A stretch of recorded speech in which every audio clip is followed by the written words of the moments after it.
Tema renungan firman Tuhan untuk renungan hari ini adalah bersatunya yang berbeda, menyatukan hal yang berbeda dan karunia unik untuk memenuhi panggilan kita bersama. Ayat Alkitab yang kita baca sesuai bacaan Sabda Bina Umat GPIB hari ini adalah dari Efesus 4 ayat 1 sampai ayat 7 yang berbunyi sebagai berikut. Sebab itu, aku, seorang tahanan karena Tuhan, menasihatkan kamu, supaya hidupmu sebagai orang-orang yang telah dipanggil berpadanan dengan panggilan itu. Hendaklah kamu selalu rendah hati, lemah lembut, dan sabar. Tunjukkanlah kasihmu dengan saling membantu. Dan berusahalah memelihara kesatuan roh oleh ikatan damai sejahtera. Satu tubuh, dan satu roh, sebagaimana kamu telah dipanggil kepada satu pengharapan yang terkandung dalam panggilanmu. Satu Tuhan, satu iman, satu baptisan, satu Allah dan Bapa dari semua, Allah yang di atas semua dan melalui semua dan di dalam semua. Tetapi, kepada kita masing-masing, telah diberikan anugerah menurut ukuran pemberian Kristus.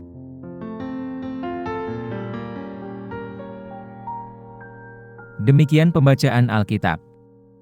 Haleluya!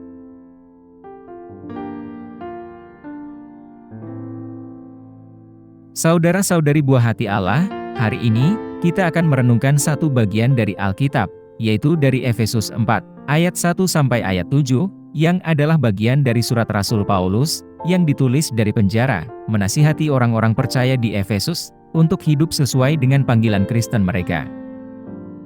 Bagian ini menekankan pentingnya kesatuan dalam gereja, dan menguraikan prinsip-prinsip dasar yang diperlukan untuk memelihara kesatuan ini. Paulus mengawali bagian surat ini dengan mendesak jemaat di Efesus untuk hidup dengan cara yang mencerminkan panggilan mereka sebagai orang Kristen. Panggilan ini mencakup identitas baru mereka di dalam Kristus dan tanggung jawab yang menyertainya. Penekanannya adalah menjalani kehidupan yang sesuai dengan statusnya sebagai umat pilihan Tuhan. Pertama, Paulus menekankan tentang kualitas sebuah persatuan. Untuk mencapai dan memelihara persatuan, Paulus menyoroti kebajikan-kebajikan penting yang harus dimiliki, yaitu kerendahan hati, kelembutan, kesabaran, dan kasih. Karakteristik ini sangat penting untuk membina komunitas yang dapat mendukung dan mempertahankan diri melalui rasa saling menghormati dan peduli. Kedua, Paulus menggarisbawahi bahwa persatuan tidak bersifat pasif, tetapi memerlukan upaya aktif. Umat beriman dipanggil untuk melakukan segala upaya untuk memelihara kesatuan roh melalui ikatan perdamaian. Hal ini menunjukkan tindakan yang berkelanjutan dan disengaja untuk menjaga keharmonisan umat. Ketiga, Paulus mengingatkan jemaat Efesus akan landasan bersama mereka, yaitu satu tubuh, satu roh, satu pengharapan, satu Tuhan, satu iman, satu baptisan, dan satu Allah dan Bapa bagi semuanya. Pengulangan kata satu sebanyak 7 kali ini menekankan kesatuan mendasar yang harus mendefinisikan komunitas Kristen, terlepas dari perbedaan individu. Selanjutnya, sambil menekankan pentingnya kesatuan, Paulus juga mengakui adanya keberagaman dalam tubuh Kristus. Setiap orang percaya diberikan rahmat dan karunia sesuai dengan kehendak Kristus.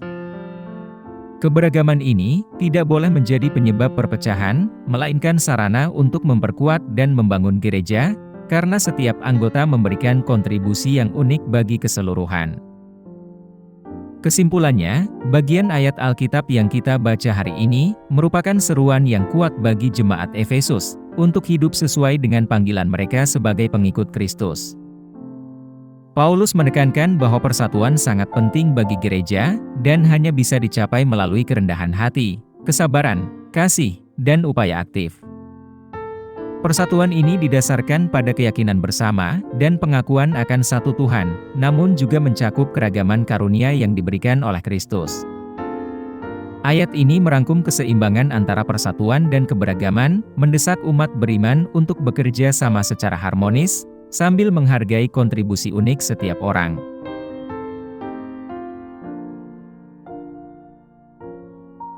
Apa pesan Tuhan untuk kita yang hidup di masa kini? Melalui Paulus, Tuhan memanggil kita untuk menjalani kehidupan yang sesuai dengan panggilan yang kita terima dari Dia, dengan menekankan kesatuan dalam tubuh Kristus. Saat ini, kita hidup di dunia yang semakin terpecah belah berdasarkan ras, politik, budaya, dan preferensi pribadi. Namun, sebagai orang percaya, kita diingatkan bahwa kesatuan kita ditemukan dalam iman kita bersama, dan satu roh Tuhan yang mengikat kita bersama. Tuhan telah menciptakan kita masing-masing dengan karunia dan talenta yang unik, bukan untuk bersaing atau memecah belah, namun untuk saling melengkapi dan bekerja sama secara bersinergi demi kemuliaan-Nya. Dalam konteks kita saat ini, hal ini berarti kita harus mengakui dan menerima perbedaan-perbedaan kita, menghormati satu sama lain, dan memanfaatkan karunia-karunia kita yang beragam untuk membangun gereja Tuhan dan melayani komunitas kita secara lebih efektif. Apa yang harus kita terapkan dalam kehidupan kita sehari-hari? Setelah mendengarkan firman Tuhan ini, kita dipanggil untuk mengambil langkah-langkah praktis untuk mewujudkan pesan persatuan dalam keberagaman. Pertama, marilah kita mengidentifikasi dan menghargai karunia unik kita, dan juga milik anggota jemaat yang lain. Hal ini melibatkan usaha kita, meluangkan waktu untuk memahami kekuatan kita sendiri, dan mengakui nilai-nilai yang dibawa orang lain ke dalam komunitas kita. Kedua, kita harus memupuk kebajikan, sesuai yang ditegaskan oleh Paulus, yaitu kerendahan hati, kelemah lembutan, kesabaran, dan kasih. Hal ini dapat kita lakukan dengan mendengarkan orang lain secara aktif, menunjukkan empati, dan memprioritaskan rekonsiliasi dibandingkan konflik. Ketiga, kita harus mencari peluang untuk berkolaborasi dalam proyek pelayanan dan kesaksian, dengan menggunakan beragam keterampilan kita untuk memenuhi kebutuhan gereja kita dan komunitas yang lebih luas. Dengan melakukan hal ini, kita tidak hanya menghormati rancangan Tuhan akan keberagaman, namun juga memperkuat kesaksian kolektif kita terhadap dunia.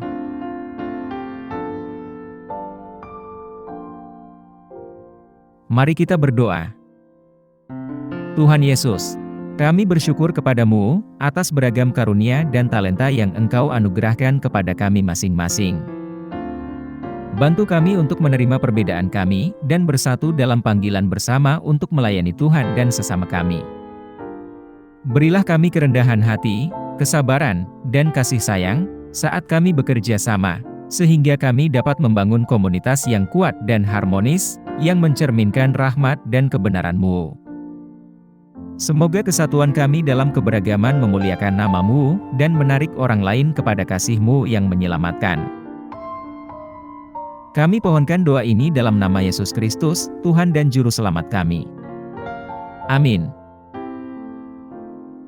Kiranya Tuhan menguatkan kita, dan kasih karunia Tuhan Yesus menyertai kita.